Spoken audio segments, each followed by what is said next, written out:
traditional business owners and AI founders should learn from each other. And the gap between how they think is quite huge.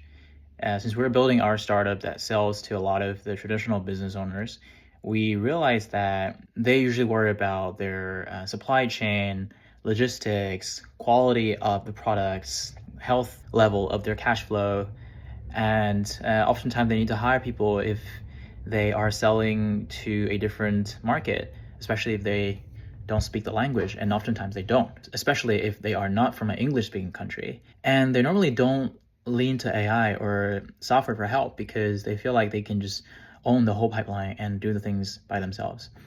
And what happens is that oftentimes they're like the superhuman of the entire company, and then they're just exhausted by every nitty-gritty details of their company. And then now if we look at the AI founders usually couldn't care less about the cash flow and monetization because firstly, there's no inventory, they're selling software, and secondly, they oftentimes are funded by venture capital. And lending money is never heard of by AI founders because we just don't do that. But AI founders normally would resort to solutions that are quite innovative. Like if we are challenged by some repetitive work, we just build the tools ourselves using AI. We can build a software that can help us automate some email flows or WhatsApp flows, and we can, manage our CRMs by ourselves. And it's a totally different mindset. Like these things are just so natural to AI builders or founders, and it's oftentimes considered as difficult or related to tech for traditional businesses. When I say traditional business, let me be very specific. I'm talking about things like people who are manufacturing a specific product that will be a component of a larger product. So they're like a supplier. We call it the OEM supplier.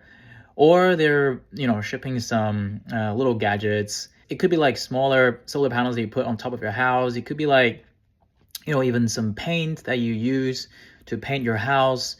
And it could be some very small things, but they could sell like tens of thousands of them in one deal.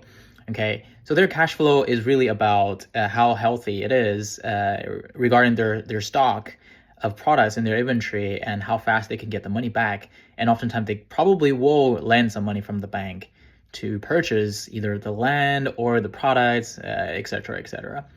And I really think these two communities should learn from each other because there are just a lot of things that could be helping each one of them to get better at what they do, right? So these traditional owners, they really should try some, AI tools and, automate some flows in their daily job.